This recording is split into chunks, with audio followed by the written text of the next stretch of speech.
பெண்களோட திருப்தியை பத்தி ஆண்கள் யோசிக்கிறதே இல்ல. அவங்களோட வேலை முடிஞ்சதுக்கு அப்புறம் படுத்து தூங்கிடுறாங்க. பெண்களோட தேவையை புரிஞ்சுக்கோங்க. அவங்க எப்படி சந்தோஷப்படுவாங்க, அவங்களோட உணர்ச்சிகளையும் தேவைகளையும் நம்ம நல்லா புரிஞ்சுக்கணும். அதுதான் ரொம்ப முக்கியம். நண்பர்களே, இந்த வீடியோ அந்த மாதிரி ஆண்களுக்காகத்தான். தன்னோட பார்ட்னரோட சந்தோஷத்தை யோசிக்கிற ஆண்களுக்காகத்தான். சில பேருக்கு 35 வயசு இருக்கும், சில பேருக்கு 50, 55 வயசு இருக்கும். அந்த ஆண்கள் தன்னோட பார்ட்னரை சந்தோஷப்படுத்த ஆசைப்படுவாங்க. தன்னோட பார்ட்னரை முழுமையான முறையில சாட்டிஸ்ஃபை பண்ணணும்னு விரும்புவாங்க. அவங்கள திருப்திப்படுத்துறதுக்காக எழுச்சியையும் புத்துணர்ச்சியையும் மெயின்டைன் பண்ண நினைக்கிறாங்க. நான் அப்படி ஒரு அற்புதமான ஆயுர்வேதிக் மருந்தை பத்தி தான் சொல்ல போறேன். லிவ் மஸ்டாங்க பத்தி தான் நான் சொல்ல போறேன். இந்த அற்புதமான மருந்து லிவ் மஸ்டாங்க வாங்குங்க. உங்க பார்ட்னர் எதிர்பார்க்கிற சந்தோஷத்தை அள்ளி கொடுங்க. ஒவ்வொரு ராத்திரியையும் கலர்ஃபுல்லா ஆக்குங்க. இந்த ஸ்கிரீன்ல தெரியுற நம்பருக்கு கால் பண்ணி லிவ் மஸ்டாங்க ஆர்டர் பண்ணுங்க.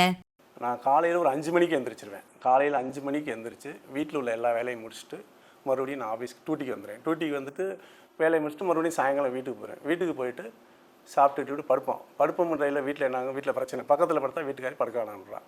சரி, நீங்கள் 45 வயசு ஆயிடுச்சு, நீங்கள் போய் படுங்க அப்படின்னு சொல்லுவாங்க. 45 வயசு ஆயிடுச்சுன்னொன்னே நம்மளுக்கு அதில் கொஞ்சம் மைண்டு டென்ஷன் ஆகிற மாதிரி, 45 வயசில் நம்ம எதுக்கு என்ன பண்ண முடியல அப்படின்ட்டு நான் யோசனை பண்ணிகிட்டே இருக்கேன். அப்போ யோசனை டிவி ஆன் பண்ணையில் டிவியில் ஆட் வருது.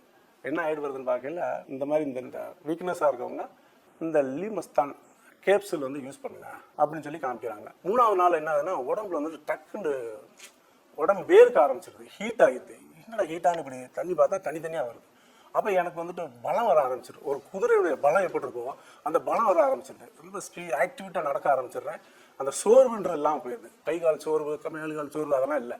அப்புறம் என்னோட வீட்டுக்கார்ட்ட போயிட்டு நான் போயிட்டு கூப்பிட்றேன், இந்த மாதிரி இருக்குது அப்படிங்களா. அவன் ஏங்க 45 வயசாகிடுச்சு, நீங்கள் போய் படுங்க, நீ என்ன பண்ண போறீங்களா, இங்கே வா, எனக்கு இப்படி இருக்கு என்னன்னு தெரில, என்ஜாய் பண்ணு அப்படின்ட்டு போயிட்டு பண்ணுறேன். படுத்துட்ட காலையில் எழுந்திரிச்சு, மாமா என்ன பண்ணீங்க, நீங்கள் என்ன பண்ணீங்க, ஒன்றுமே புரியலை, என்ன சாப்பிட்டு வந்தீங்கன்னு கேட்குறேன். நான் வந்துட்டு என்ன எப்பவும் போல தான் இருக்கேன் அப்படிங்களா. அப்புறம் நான் வந்துட்டு சொல்கிறேன், இந்த மாதிரி டிவியில் பார்த்தேன், லீமஸ்தான் கேப்சூல் வந்துச்சு, அதை வாங்கி சாப்பிட சொன்னாங்க. சாப்பிட்டதுக்கப்புறம் இந்த மாதிரி ஆயிடுச்சு. இப்போ அப்போ நீங்கள் 30 வயசு பையன் மாதிரி ஆகிட்டீங்க அப்படிங்க. எனக்கு 30 வயசு பையன் மாதிரி தான் இப்போ அந்த ஃபீலிங் வருது. 45 வயசு இல்லை, அந்த ஃபீலிங் கிடையாது.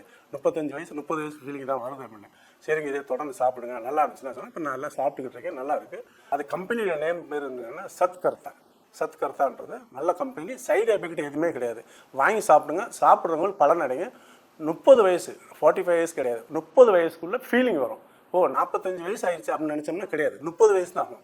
அந்த ஃபீலிங் இருக்குது, நல்லா இருக்குது, ஆக்டிவிட்டாக இருக்குமா, ஆரோக்கியமாக இருப்போம். ஆரோக்கியமாக இருக்கணும் அப்படின்னாக்கா லீமஸ்தான் கேப்சூல் சத்கர்த்தா அது வாங்கி சாப்பிடுங்க. சாப்பிட்டதுக்கப்புறம் சொல்லுவீங்க, நல்லா இருக்கேன், நான் சந்தோஷமாக இருக்கேன், குடும்பத்தில் என் பெண்டாட்டியோட சந்தோஷமாக இருக்கேன், அந்த ஒரு வரணும், எண்ணங்கள் வரணும், நல்லாயிருக்கும். வாங்கி சாப்பிடுங்க. வணக்கம்.